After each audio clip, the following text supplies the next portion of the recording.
Hey, my fellow kings and queens joining me tonight. Welcome back to another episode of Prosecco Queens podcast. I'm your host, Teresa, the Forever Dreamer, here with my mug of tea tonight, ready to spill the real talk with love, humor, and maybe a little too much honesty. But that's why we're here, right? Unfortunately, this week has been a struggle for me.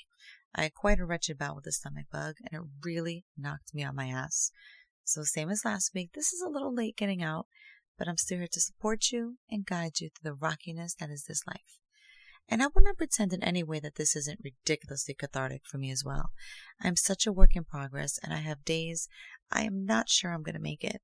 But as long as we are above the ground and not 6 feet under it, we have the power to do better, heal ourselves, and help heal generations of pain.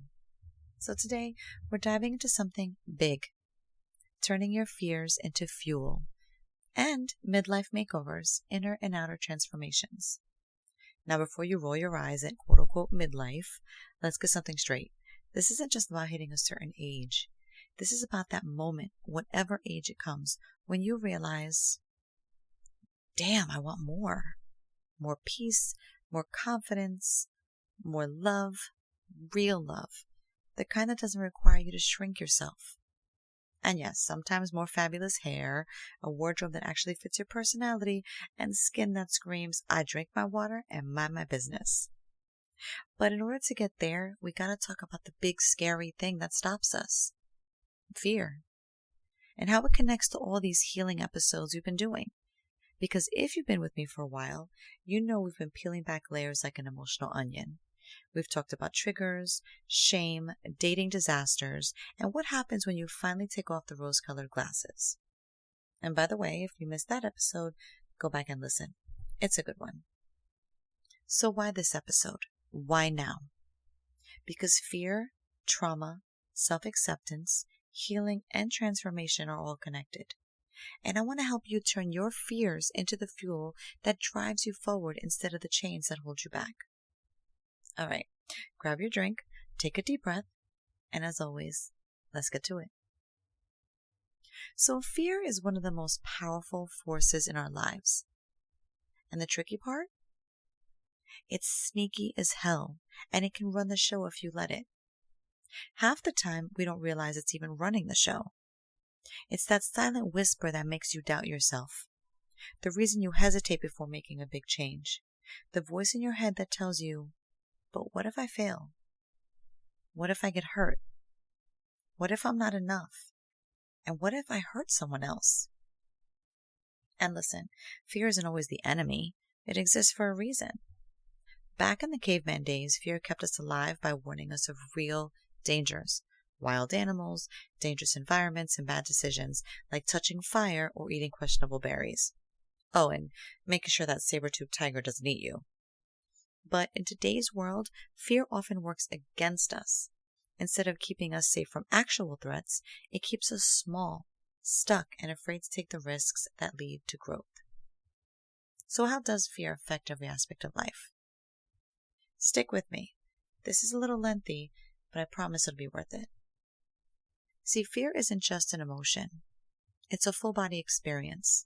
It impacts everything from our mental health to our relationships, careers, and even our physical well-being.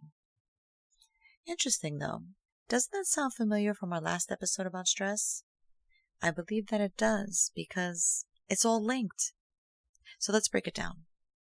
First, fear and your mind, the anxiety trap. See, fear hijacks your brain.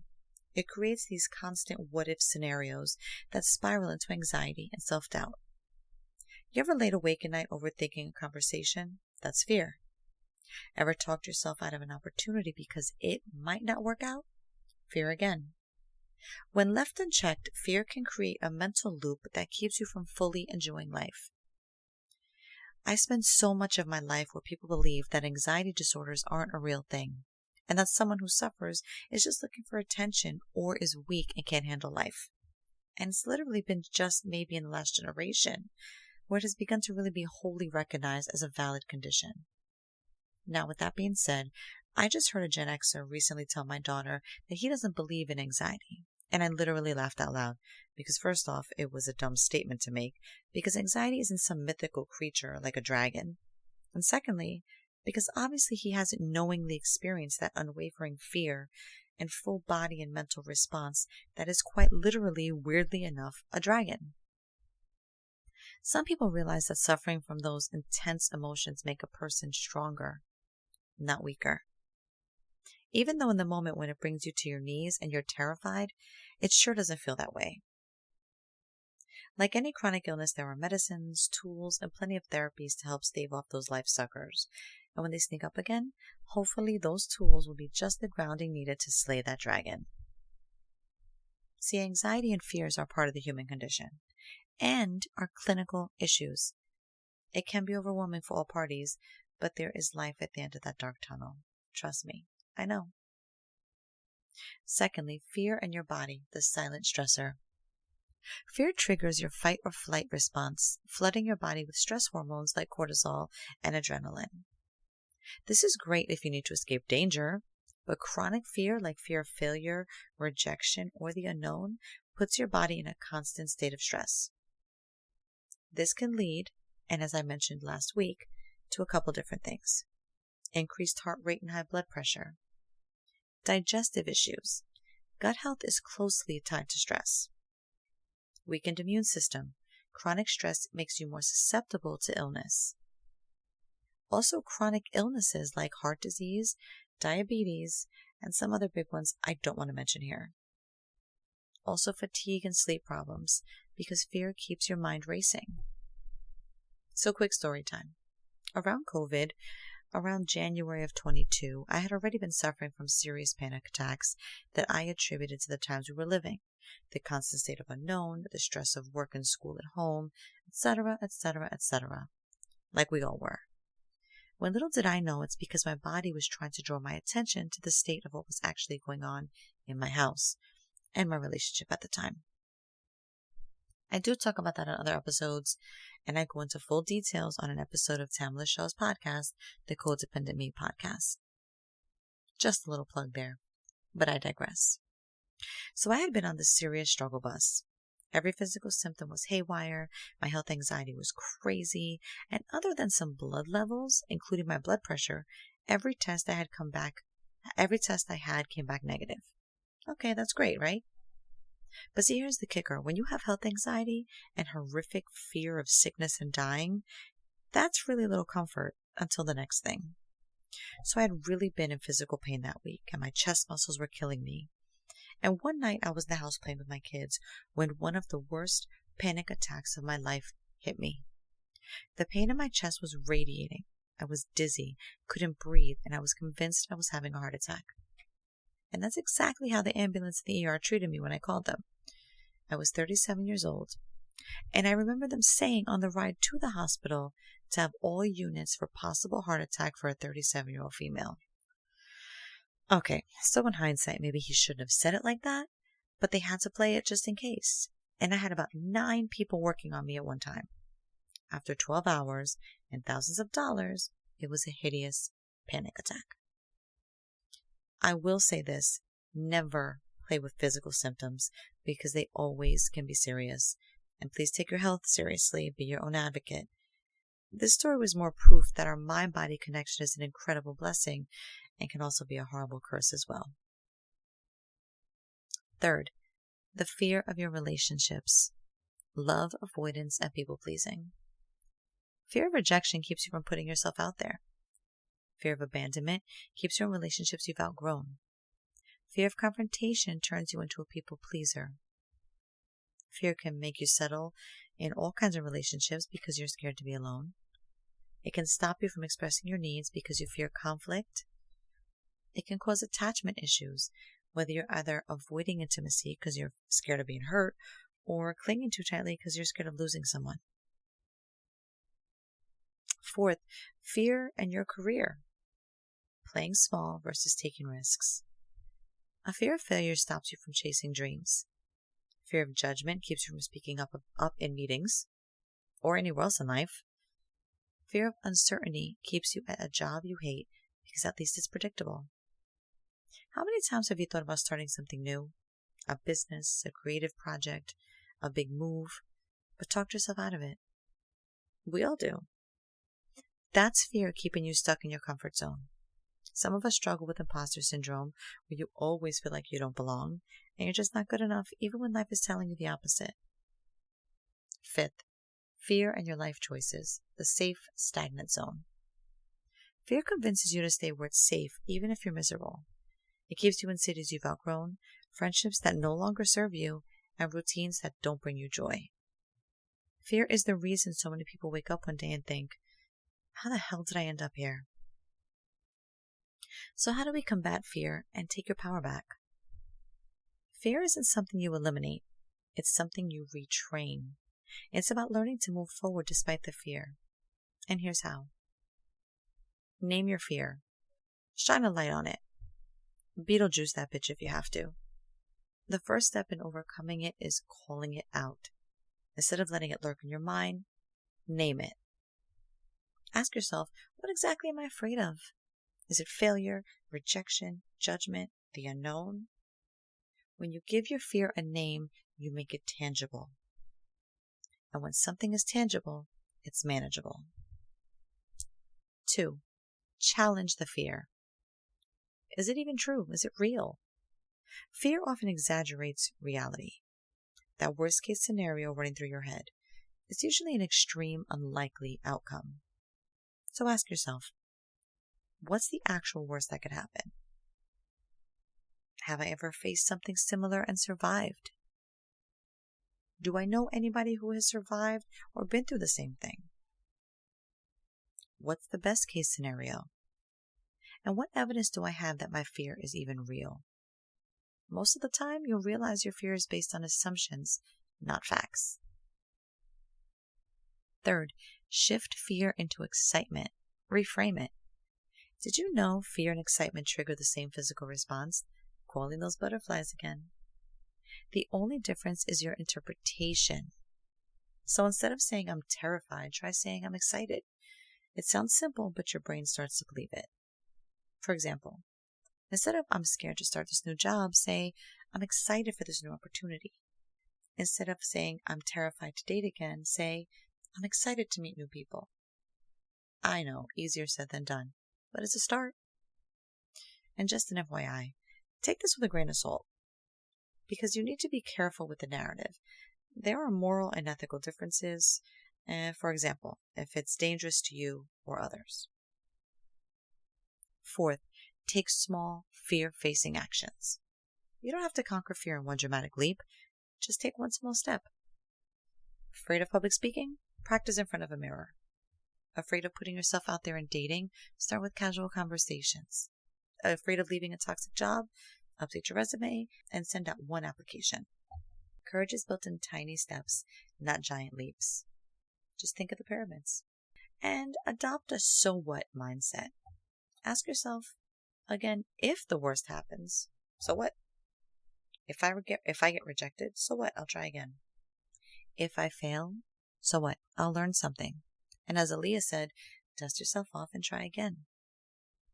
If people judge me, so what? I'm not living for them.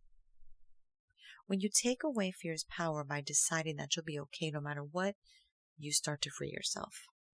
Surround yourself with fearless energy. Fear is contagious, but so is confidence. The people you surround yourself with influence your mindset. Hang around people who take risks, push past fear, and live fully, and you'll start doing the same. Again, because Mother Teresa must always say it, please within reason. Think of yourself and the lives of others. Audit your circle. Are you surrounded by people who encourage you or people who reinforce your fears? And lastly, visualize success. We spend so much time imagining failure that we forget to imagine success. So try this. Close your eyes and picture your best case scenario. What does it look like? How does it feel? The more you focus on what could go right, the less power fear has over you. Manifestation, anyone? So here's my final thoughts on fear. Because it will exist, but it doesn't have to rule you. Here's the truth. Fear never completely disappears, but you get to decide whether it's the driver or just the backseat passenger in your life. Fear will always whisper, what if I fail? But you can answer, well, what if I succeed? Fear will say, it's safer to stay where you are. But you can answer, but I want more. So the next time fear shows up, don't let it paralyze you. Use it. Let it fuel you. Because the other side of fear, that's where your best life is waiting. All right, so we're taking charge of our mental. Let's talk about transformation. Becoming your best self for you. Healing, accepting, and self-love. Real self-love, not the Instagram version. This is deep stuff. Healing old wounds, unlearning toxic patterns, and realizing you are worth the life you want. With self-love, that phrase gets thrown around like confetti. I do it too. And half the time, people confuse it with self-care. Also extremely important. Bubble baths are lovely. They feel great, and they're relaxing. But true self-love is holding yourself accountable, setting boundaries, and knowing you're enough, even when no one is clapping for you. And then there's your outer transformation, which is not just about looks. It's about style, confidence, and owning your glow up. And outer transformation isn't about becoming a new person. It's about becoming more of yourself. Sometimes a new haircut or wardrobe refresh can feel like an energy shift. And that's because the way we present ourselves affects how we feel inside. You ever have somebody tell you, oh my God, you look great today, or your hair looks fantastic today? It's because you are going to radiate a different energy when you feel good about yourself, and people will notice. A lot of times we make the mistake and say, well, damn, I must look like shit every other day. Well, maybe not necessarily that's the case, because I do it too. But the reality is sometimes if we don't feel great or don't look our best in our own way, then we're going to put that out there also. So let's be clear. No amount of contouring or Botox can fix what's broken on the inside. Because if it could, my Sephora bill would be astronomical. The key is alignment, when how you look and how you feel finally match. So here are ways to align your inner and outer self. Declutter your space. Your environment affects your mindset. Find your style individually. Wear what makes you feel powerful, not what trends say you should wear or society. Take care of yourself, not for vanity, but because you deserve to feel good in your own skin. This is all related to self-love, and here's some more info on that. So let's talk self-love versus relational love. Self-love is choosing yourself even when it's hard, speaking to yourself with kindness, walking away from what doesn't serve you, speaking to yourself with grace and forgiveness. Remember, you are a person and deserving of all the love, even when we are the hardest. Okay, so I'm going to get a little biblical here for a second, because I think context is important. We are always our worst bullies and critics, the hardest on ourselves, and that's usually learned. There's a story in the Gospel of Luke where after the angel Gabriel told Mary she would be carrying Jesus, she wonders if she's good enough, because that's what we do. We are critical of ourselves and can't see what others may. And the angel Gabriel tells her of her goodness and her favor in God's eyes. And she replies, I am the Lord's servant. May everything you have said about me come true. Good or bad, we form our thoughts about ourselves through the eyes of others, and it becomes hard-coded. Start to form your own thoughts and love all parts, and then keep improving and growing. Now there's relational love, which is giving and receiving love from others. But here's the kicker. It should never come at the expense of self-love. The moment you abandon yourself for someone else's approval, that's not love. That's self-betrayal. So how early love experiences shape our fears and healing comes with maternal love. That's our first lesson in love. Let's take a moment and think about this for a second. Maternal love. Whether you had a nurturing mother, a complicated relationship, or something in between, that first connection plays a huge role in how we love and how we fear. If you grew up feeling unconditional love and security, you might find it easier to trust and love yourself. But if love was inconsistent, conditional, or even painful, you might fear abandonment, rejection, or never being enough. And let's be real, many of us are still untangling the ways our childhood experiences shaped our relationships today. And here's the thing. You are not doomed to repeat old patterns. You can reparent yourself. You can rewrite the script. You can learn that love doesn't have to be earned. It should just be. Now let's think of maternal love in the opposite direction. Love for a child.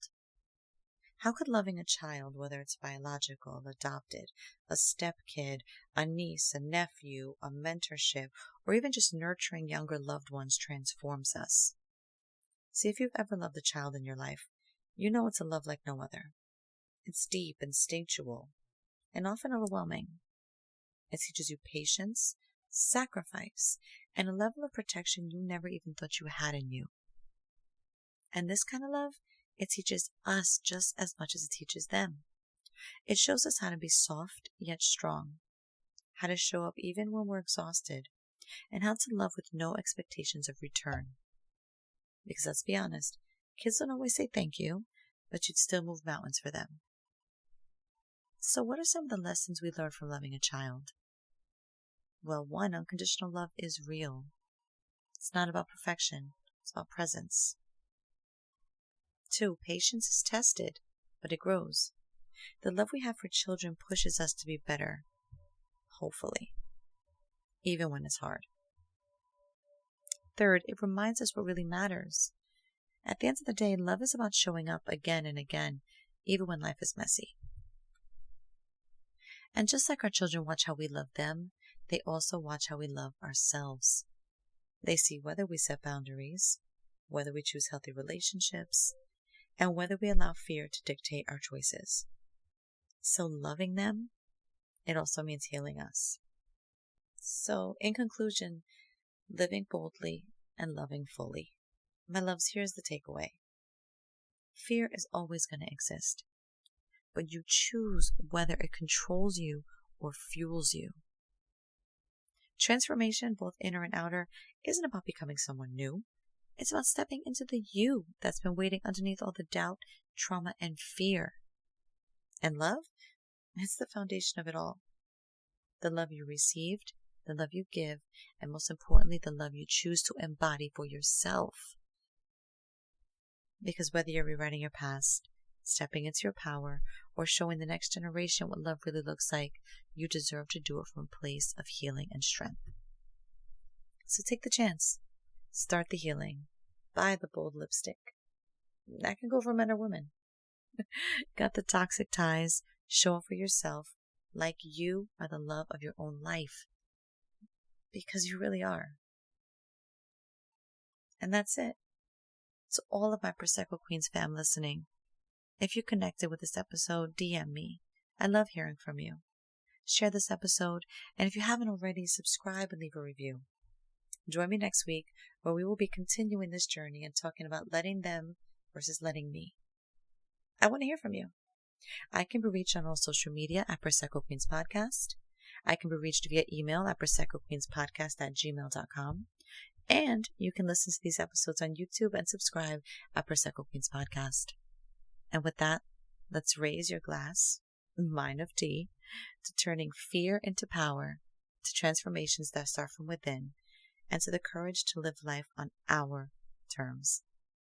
Cheers until next time. Peace out.